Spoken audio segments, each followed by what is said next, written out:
Tingnan nyo lang yung picture ni Guo Huaping.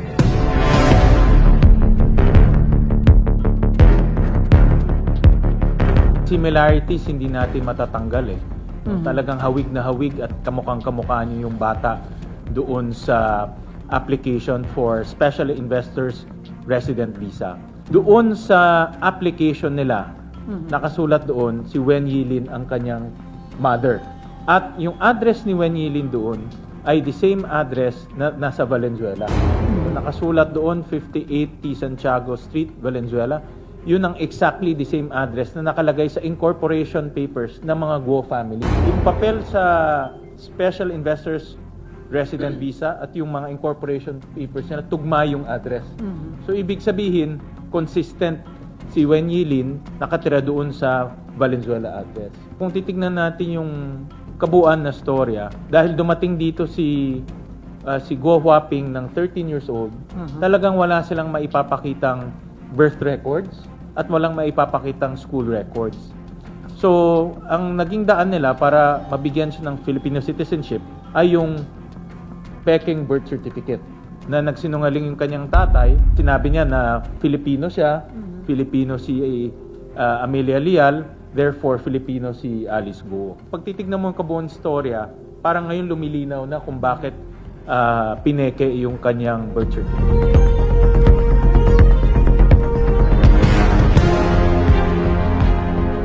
I'm very, very confident na iisang tao si Guo Huaping at si Aliceguo. Matibay na ito ay itong ebidensya galing sa Board of Investments.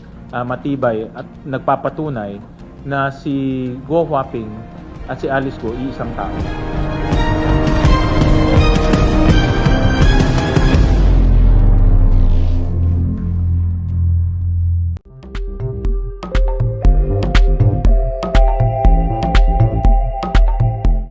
And we're still joined by Senator Sherwin Gatchalian. Senator, another expose. So in the interview that I had with Aliceguo, she was claiming that her mother was their kasambahay. She claims to have never met her mother. I'm sure that you remember that from the Senate hearing, right? And she even claims that she wants to search for her mother. And you come up with this document, you found this document. How can that document prove that she is really that person in the document, a Chinese citizen who moved to the Philippines when she was 13? Karen, I'm absolutely convinced that Guo Huaping is Aliceguo. They're one and the same. And there are three reasons why I'm very convinced that they're one and the same. Number one, that child in the Special Investors Resident Visa, the big child, talagang hawig na hawig, kamukha ni Aliceguo. There's no doubt about that. Number two, in that application of the Special Investors Residence Visa, Wen Yilin was the applicant, and she indicated in her application that her dependent daughter is Guo Huaping, which is the child that is in that application form. It's very clear that Wen Yilin applied Guo Huaping as her dependent daughter. At the same time, she also indicated her address there, and the address is exactly the same address in Valenzuela. She indicated in her Special Investors Resident Visa that her address is in Valenzuela. Her business is in Valenzuela. And if you look at the incorporation papers of Wen Yilin, it's exactly the same address. So in other words, Wen Yilin in the incorporation papers and Wen Yilin in the Special Investors Resident Visa is one and the same. No? That puts them in the same boat. Third is the story. If you look at the story, the reason why Guo Huaping cannot narrate where was she born, who was the person who initiated the birth, where did she study, is because she didn't grow up here in the Philippines. She grew up in China. She came here in 2003 when she was 13 years old, and her everything before that was in China, and that brings in the late registration because she was not born here. Her father lied in the late registration. There are 4 birth certificates, Karen, that her father applied through late registration, 4 different children, four different kids. In those four different late registrations, she indicated Amelia Leal as the mother of those four individuals. So meaning, Amelia Leal, who is the kasambahay, nabuntis siya ng 4 na beses and gave birth to 4 of her father's children, which is impossible. No? Kasambahay, how can a kasambahay give birth to 4 of your children? And she also and her father also indicated that they were married in 2 different dates.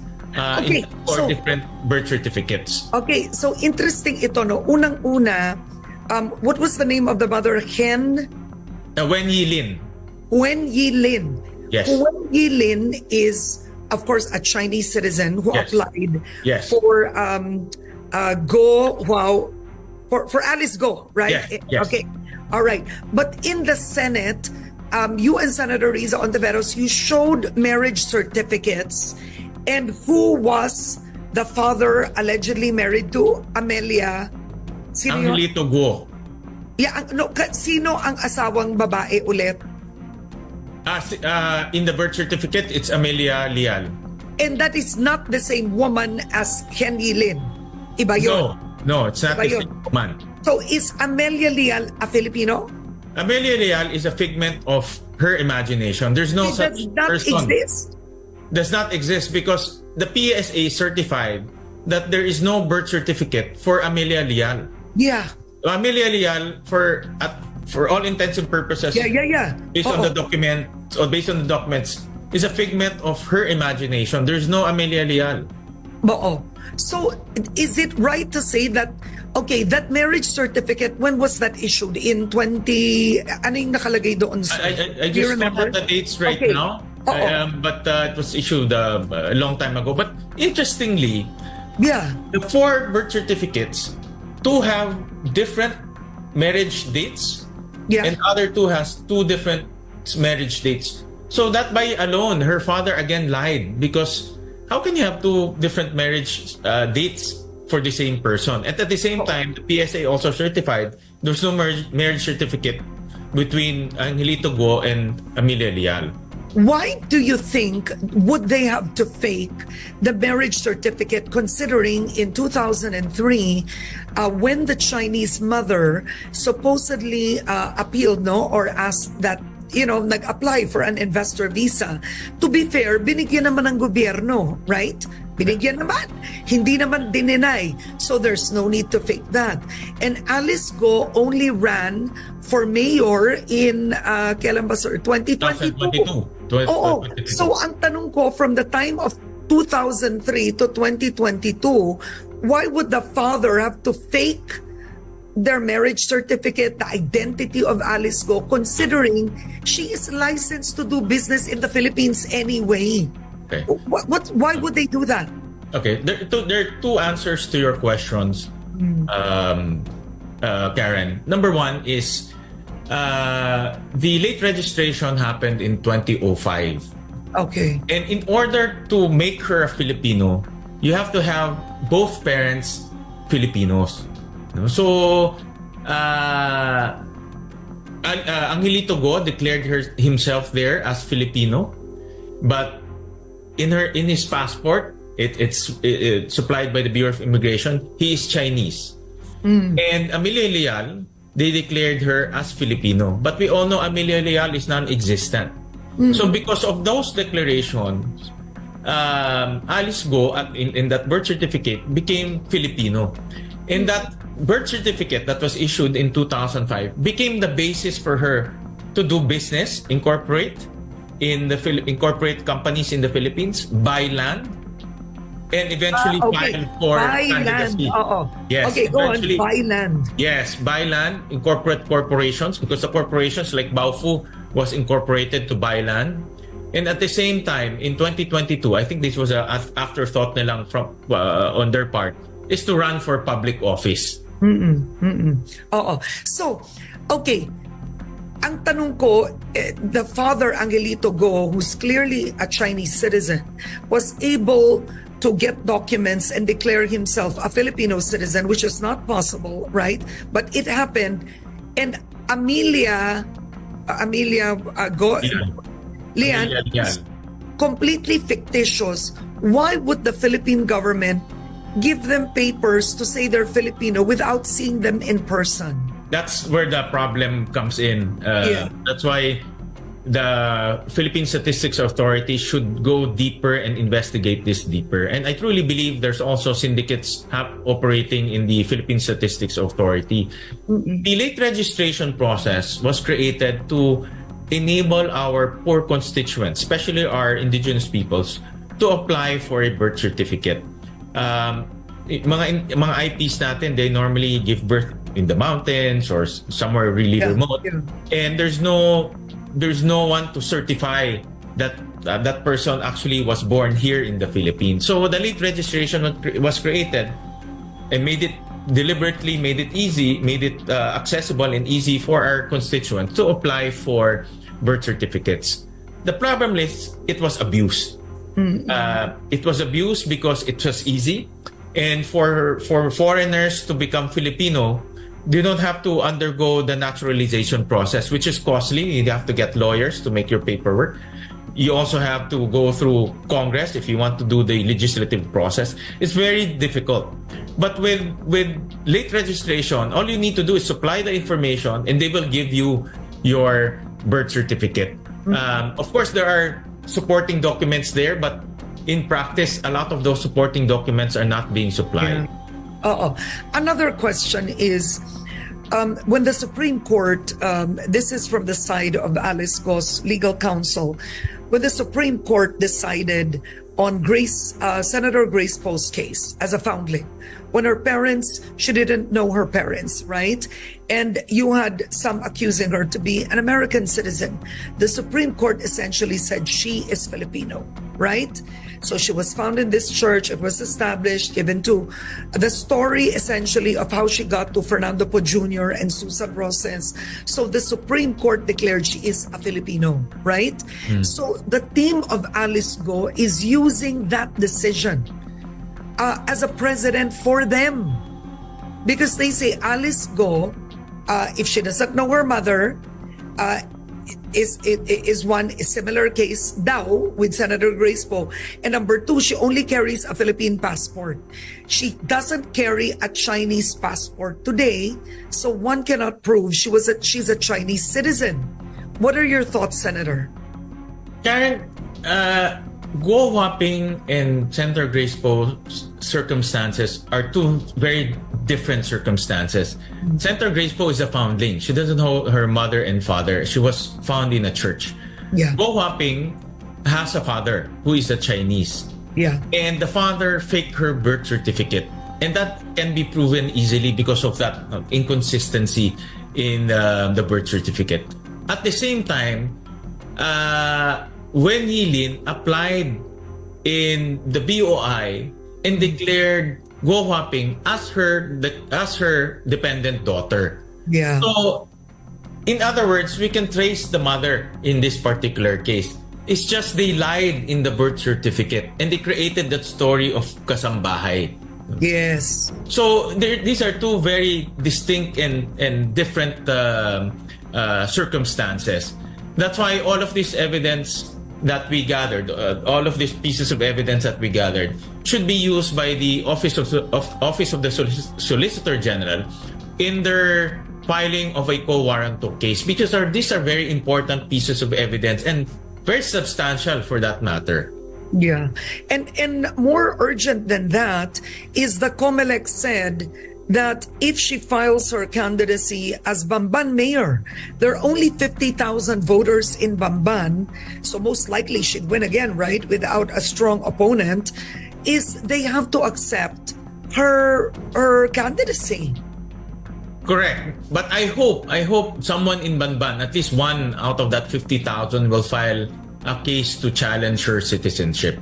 Because it's true that COMELEC is ministerial in the receiving of the certificate of candidacy, but the COMELEC will be triggered to investigate if someone from BAMBAN, a registered voter, will challenge her citizenship. And I'm sure there will be. I'm sure opponents will be running against her, and typically the opponents are the one who will challenge her citizenship. So aside from the OSG, someone from Bamban will probably challenge her citizenship. Okay, Senator, there's a good question here. What about a genetic test? Yeah. I've never taken this, but apparently some people have. It says here that it even reveals if you're 1% German, 2% Norwegian. Lalabas daw yon. So, is that possible to order Alice Go to take such to see if there's Filipino blood in her? That's why I challenge her and Wen Yilin to take the DNA test. Yeah. A DNA test, it's already proven. It's a legal document. It's been used in a lot of adoption cases. And it's a legal document that they can take. And all of these accusations will disappear if they take that DNA test to prove or disprove whether Wen Yilin is her mother or not. And I believe Wen Yilin is her mother. And to disprove all of us, but we don't even know that DNA test. But we don't even know if Wen Yilin is still alive. Wen Yilin, based on the information we got from the Bureau of Immigration, Wen Yilin and Guo Jiangjong already returned to China. They're not Filipino citizens. They have no obligation to stay here. So they went back to China, probably pinapalamig yung situation, and that's why we don't have any means of compelling them to take the DNA test. That's why it's a challenge. It's a challenge for her because she's disproving all of our statements. But if it's not a DNA test, is there another test? Apparently there is. There is. That's what they're saying. That just shows what nationality you may have in your bloodstream. Correct. I think there is someone told me about that test, but I'm not sure whether it's legal. It tells you your ethnicity, but I'm not sure if it holds in court. Unlike a paternity or maternity DNA test that will hold in court. So I think one thing clear, there are two issues here. No, this is for our viewers. Number one, if she isn't a Filipino citizen, then she should not have been qualified to run for public office, right? Correct. That's correct. It's quite clear you have to be a Filipino citizen. And to be a Filipino citizen, your mother has to be Filipino. Is it your mother or your father too? Or it has to be your mother? Either one. Either one. Yeah, okay. Either one. So that's why the kasambahay explanation, her version comes out. Okay Correct. Kasambahay nanay ko, Pilipina siya. That's one. Number two, Senator, the bigger issue of POGOs. Number one, some have said it's possible that she's really a result of POGO politics. If there's narco politics, she's one of POGO politics. POGO business owners funded her. They want a friendly mayor. They want a mayor that supports POGO, right? So let's talk about POGO already as the fact that it's still legal in the Philippines. Well, Karen, this is the reason why we expanded the investigation to include the nationality of Alice Guo or Guo Huangping. Because if you look at the entire picture,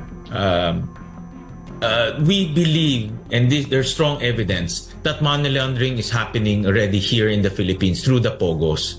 And on a later date, in the hearing, we'll show that in this BAMBAN case, there's big sums of money coming in, untraced, through our banking system, untraced by the government, and cannot be detected by government. And we have evidence to prove that.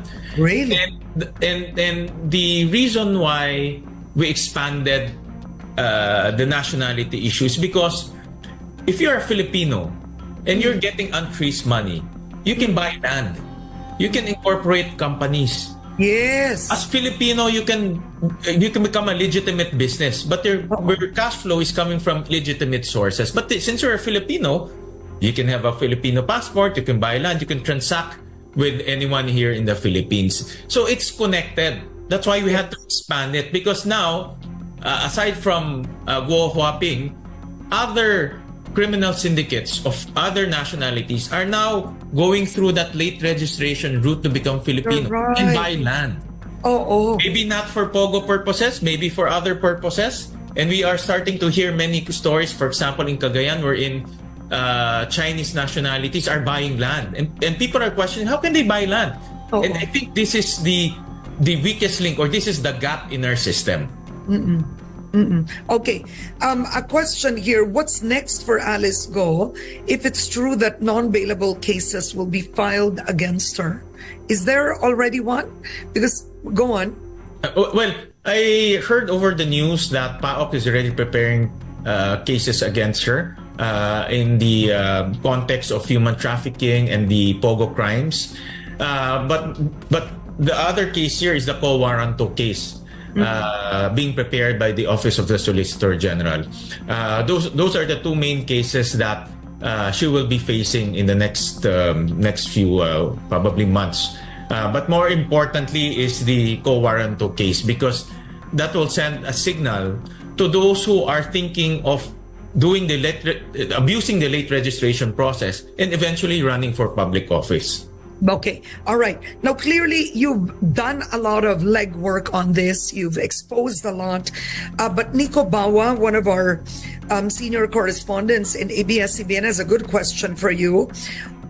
Can the Senate coordinate with the Chinese embassy and actually check her identity?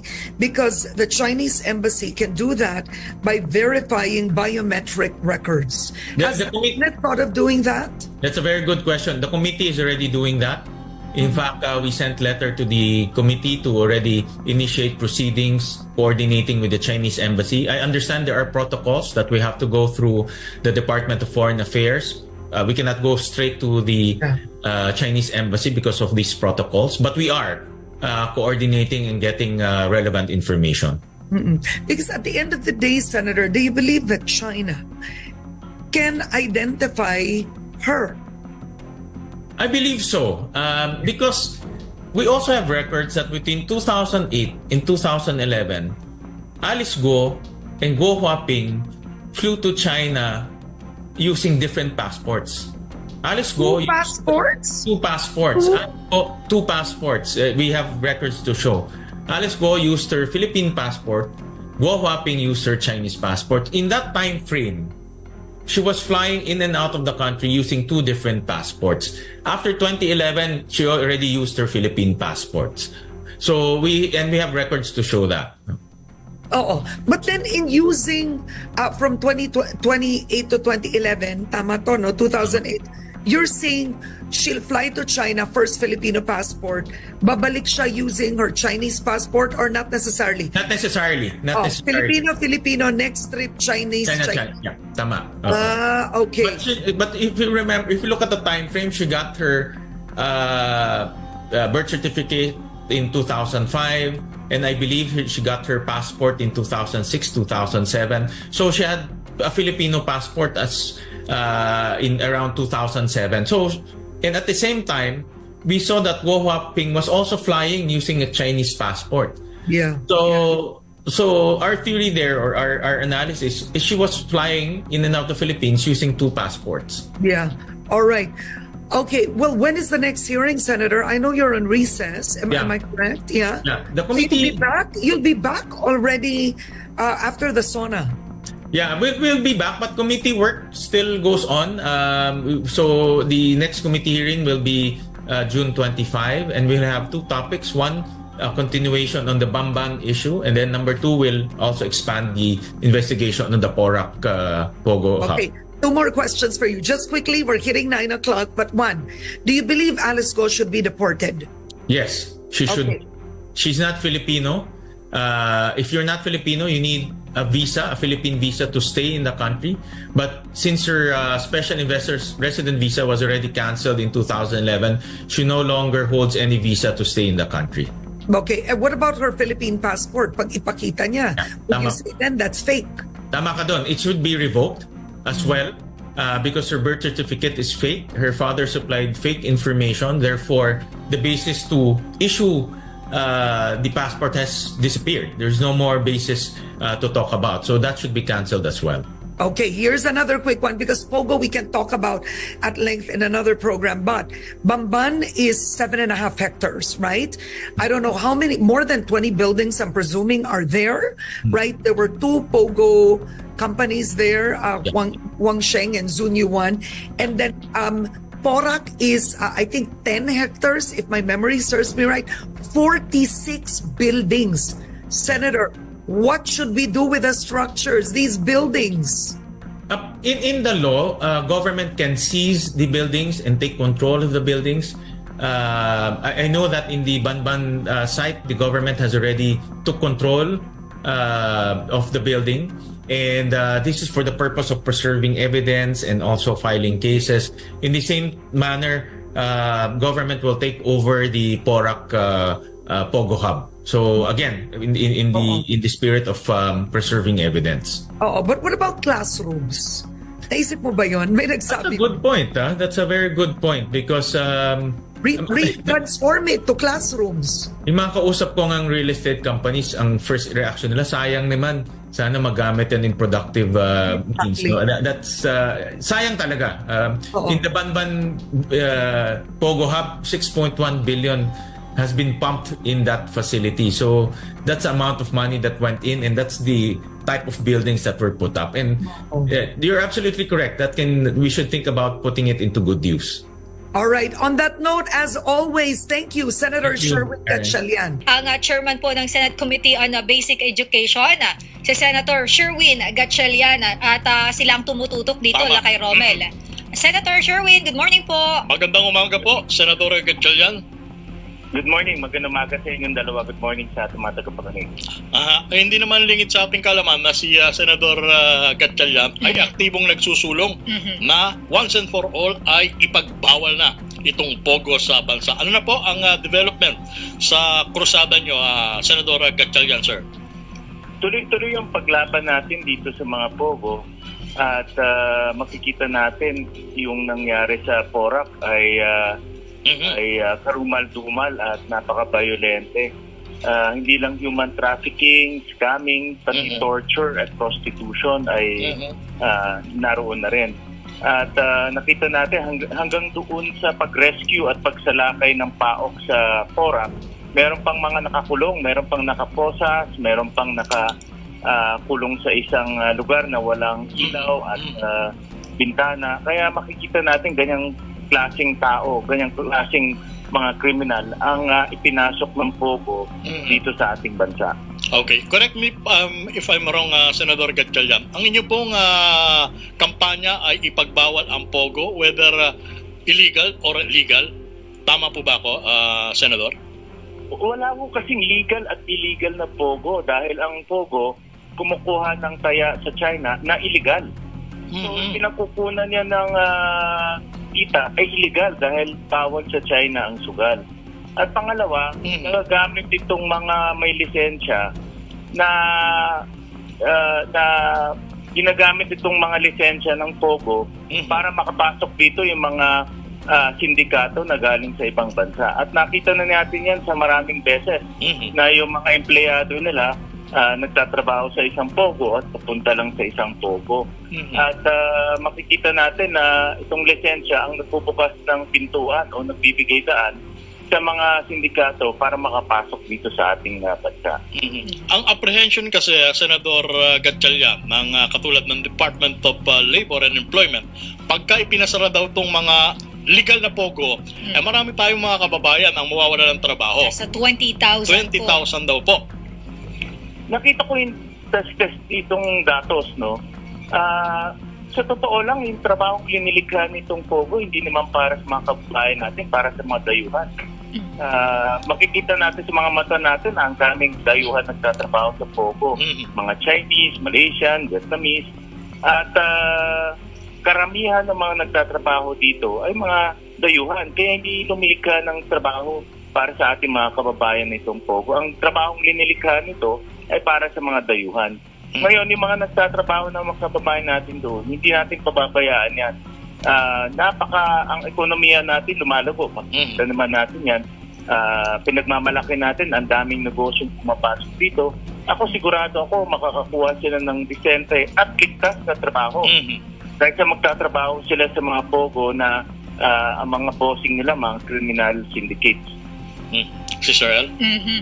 Senator Win, napuntahan po natin itong of course napakatagal na po, mahaba-haba na po ang itinakbo ng hearing, yung investigasyon po dito kay Mayor Aliceguo at marami din po siyang sinasabi, bagamat nasagot yun na po yung iba na sinabi niya na dapat ang nag-akusa sa kanya ang magpatunay na siya nga ay isang Chinese. Kumusta na po ang investigasyon natin ngayon sa kaso nitong si Mayor Aliceguo, lalo na po dun sa atin pong pag-question sa kanya pong pagkatao, yung kanya pong kung siya ba talaga ay totoong Pilipino o siya ba ay Chinese? In short, natukoy na po ba natin na Mr. Senator kung ano talaga ang tunay na identity nitong controversial na alkalde ng BAMBAN Tarlac? Klarong-klaro na siya ay si Guo Huaping. Yung nakuha nating impormasyon galing sa BOI, sa Board of Investment at sa Bureau of Immigration na lumalabas ang totoong pangalan ni Aliceguo ay Guo Huaping. At siya ay isang Chinese citizen na mayroong Chinese passport. At makikita natin na siya ay dumating dito noong 2003. Nag-apply siya ng Special Investors Resident Visa. At makikita natin doon sa dokumento na ang nanay niya ay Chinese rin na si Lin Wenyi. So, paakit dito sa mga dokumentong to, klarong-klaro na nanay niya Chinese. At inamin niya rin, tatay niya Chinese. So, ang ibig sabihin siya ay isang Chinese. Ngayon, naging Pilipino lang siya dahil nagsinungaling yung tatay niya sa late registration. Klaro rin yun. Kung iisa-isahin natin yung informasyon doon, makikita natin na nagsinungaling siya at mali-mali yung mga binigay na informasyon. At yan din ang naging butas at aminado naman ng ating pamahalaan at ang PSA, ang Philippine Statistics Authority, na naging butas itong late registration para sa mga taong gusto maging Pilipino at ayaw dumaan sa tamang proseso. Senator Win, for sure nakita nyo na po ito, no? Yung nagte-trending po sa Facebook ngayon na binabati po siya mga throwback pictures way back 2018 pa ito. August 31 siya binabati na birthday. Di ba po ang declaration niya ay July 12 ang birthday niya? Tama ka doon. Kunin ko lang niya, yung pangalan nitong tao ay Mirna. Naka-blur pala yung ating document dito. Pero certain year na yung pangalan Nagpadala sa akin ay si may nagpadala rin ng screenshot, no? Na isang ginang, ang pangalan ay Mirna Masiklat. Na binabati siya ng happy birthday sa ang date ay August 31. Opo. Tingnan ko lang yung exact date. August 31 dahil doon sa si Guo Huaping, ang kanyang birthday ay August 31, 1990. So, in other words, itong si Mirna, kilala siya at kilala yung kanyang totoong birthday. Siguro close sila na nasabi siguro ni Guo Huaping yung totoong birthday niya dito sa taong to. At mula sa pool, binabati na siya ng August 31, hindi doon sa birthday niya sa kanyang peking birth certificate. Oo nga po, kasi tawag nga sa kanya ay Pretty Pig. Yung mga caption sa post. Very close sila. So, siguro, ewan ko kung anong relasyon nila. But makikita natin dyan ay very close sila. At alam nitong taong ito, yung totoong birthday ni Guo Huaping. Okay, Mr. Senator, granted for the sake of argument na talagang itong si Mayor Guo ay hindi Pinoy at isang Chinese citizen. Ano magiging epekto o repercussion nito? Siya ba ay pwedeng ipaniport or mawawalan ba ng visa yung kanyang pagkapanalo bilang alkalde ng BAMBAN Tarlac, Mr. Senator? Ang proseso nito ay ang Solgen magpa-file ng warrant of case. Sigurado ako na ipapa-invalidate nila yung birth certificate. Kapag nawala na yung birth certificate niya, hindi na siya magiging Pilipino. Dahil ang kanyang pinagbabasehan na siya ay Pilipino ay yung kanyang birth certificate. Pero kung yung birth certificate niya ay nadeklarang invalid o peke, hindi na siya magiging Pilipino. At sunod-sunod na yan. Yung passport niya ay may re-revoke. Yung kanyang certificate of candidacy magre-revoke dahil hindi siya Pilipino. At pag na-revoke yung certificate of candidacy niya, matatanggal na siya sa pwesto.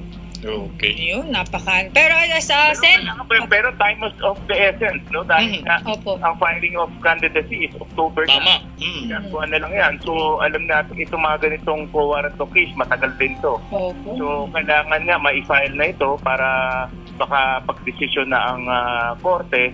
At kasi kung hindi, makakapag-file pa siya ng Oktubre. Eh, kung umabot pa yung kaso hanggang sa susunod na taon na Mayo, ang manalo pa siya.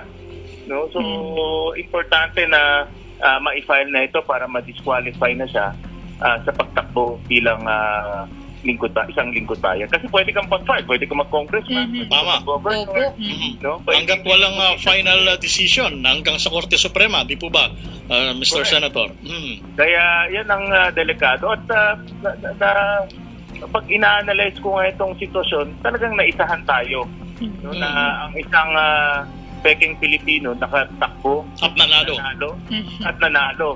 At kung hindi pa nga kung hindi pa sinalakay at na-raid itong POGO hub sa BAMBAN, tingin ko tuloy-tuloy na yan. Baka hanggang senador, pwede pa. Okay. Sa ibang issue detalye naman, sapagkat kayo po ang chairman ng Senate Committee on Basic Education, I understand kayo ay nanlulumo din sa bagong pag-aaral na pangalawa sa pinakamahina sa larangan ng creative thinking ang mga estudyanteng Pilipino. Your reaction please, Mr. Senator. Nakakalungkot ako na tayo ay pinakahuli o pangalawa sa pinakahuli pagdating sa creative thinking. Diyan natin makikita yung aminado tayo. Diyan natin nakita at makikita yung kahinaan ng ating curriculum. Nakita ko na ang pagtuturo natin more ay memorization. Siguro alam natin to lahat noon. Pinapa-memorize tayo pero hindi natin naintindihan yung ating minimemorize o binabasa. So kailangan na palitan yung curriculum at palitan yung pedagogy, yung pagtuturo. Na ang importante sa mga ganitong panahon ay yung creative thinking at critical thinking. Yung pag-iisip, hindi lang pagmememorya nung mga bagay-bagay. Yan ay kumbaga itong bagong trend na ngayon na ang isang tao sinusukat ngayon kung gaano siya kagaling rumisponde sa problema, gaano siya kagaling maghanap ng solusyon doon sa problema. Hindi lang alam yung problema. Iba kasi yung alam yung problema at alam mo, iba rin yung alam mo yung solusyon sa problema. Tama. No? So ngayon, ang parang lumalabas, alam natin yung bagay-bagay, mag-click tayo dyan. Pero pagdating sa solusyon, dahil hindi natin na-analyze, hindi tayo critical thinkers, hindi tayo creative thinkers, hindi tayo nakakahanap rin ng solusyon. Senator Win, Baggamata, ito po yung curriculum natin, pinag-uusapan po natin yung edukasyon, and of course ito nga po medyo nakakalungkot na umabot tayo sa ganito na mahina ang creative thinking base nga po sa isang pag-aaral. Pero Senator Win, yung pong ngayong bagong school year na po ay yung matatag curriculum po ay ipapatupad na. Tingin niyo po ba ito ay timely o napapanahon? Kasi di ba po nung K-12 medyo nabago po ang ating curriculum, may mga dinagdag, may mga inalis po tayo sa mga subject. This coming school year, kindergarten, grade 1, grade 4, grade 7, mag-implement na ng bagong curriculum. At ito nga isang bagay na itinutulak namin sa Education Committee, yung mga materyales ay makompleto. At itong bagong curriculum natin, binawasan yung bilang ng competencies para mas maraming oras yung bata mag-aral. At nagre-retrain tayo ng teacher ngayon para nga yung tinatawag nating critical thinking. So ako ay optimistic ako na itong bagong curriculum, malaking pagbabago ito at malaking bagay. At alam niyo yung mga ganitong pagtuturo dapat nag-i-improve to Hindi naman to pagturo mo ngayon 10 taon, ganun pa rin. Nag-i-evolve rin yan, nagbabago rin yan. At kaya importante rin yung teacher training na nakita namin na ginagawa po ng DepEd at may schedule na yung mga teacher trainings natin. Bilang chairman po ng Senate Committee on Basic Education, sa inyo pong pag-aaral, pagsusuri at malilig mga evaluasyon, sa tingin niyo po ba sapat na yung K-12 program natin para at least tumaas-taas naman ang antas ng edukasyon sa bansa? At ano pa ang dapat gawin kung halimbawa kulang pa? Dapat ayusin yung K-12 system, especially yung senior high school. No, dahil yung senior high school, maraming taong hindi nakikita yung kabutihan yan at maraming nagagalit yan sa senior high school dahil nga dagdag gastos lang. Pero naumpisahan na ng Department of Education at test na ayusin to at naglagay rin ng pondo ang Senado para maiayos to. Kaya ako, optimistic rin ako na maiayos to. Marami na kasing bagay na naumpisahan sa pag-aayos dito sa sistema ng edukasyon natin. At importante lang matuloy ito at mapondohan. Okay. Sen, last na lang siguro on my end. Kumusta na po yung construction ng bagong Senate building dyan po sa BGC? Matutuloy na po ba or magkakaroon pa po yung investigasyon? Tatapusin po muna bago po ito ay maipatuluyang maipatayo. Mukhang nagkakaroon po yata ng defect or problema dun sa budget, allocation ng budget para po sa construction ng bagong Senate building, Mr. Senator. Ako ay ninanais ko matuloy yan dahil mas magastos yan para sa atin lahat kung magiging white elephant. Pero ako normal naman yung kung mayroong bagong liderato ay tinitingnan at sinisigurado na tama yung gastusin. At ako tama rin naman yun na tingnan mabuti kung tama ba at angkop appropriate yung paggastos. Importante rin na magkaroon rin ng check and balance, no, na tinatawag natin. So ako suportado ko yung pag-aanalisa, pag-aaral at pagsisigurado na yung ginagastos ay tama at angkop. At pero ang aking nais matapos yan dahil mas magastos para sa lahat kung maging matitiwangwang yan. At marami na tayong project na diba? For example, yung Bataan Nuclear Power Plant, tapos na pero hindi naman po. No? So, at hanggang ngayon, binabayaran pa natin yung renta, Mr. Senator. Kung matatandaan natin yung Terminal 3, NAIA Terminal 3, matagal rin naging white elephant yun. So, walang pakinabang pag white elephant No? So, kaya nais ko na matuloy yan. Pero supportado natin na sinisigurado na tama yung gastusin. Okay. Maraming salamat, Senator Sherwin Gatchalian. Thank you, Mr. Senator. Para sa iba pang karagdagang mga balita at impormasyon, ay huwag po nating kalimutang mag-like, share at comment sa video na ito, at huwag po rin nating kalimutang mag-subscribe to continue supporting us. Maraming salamat po sa inyong panonood, at naway tangkilikin po ninyo ang aming YouTube channel.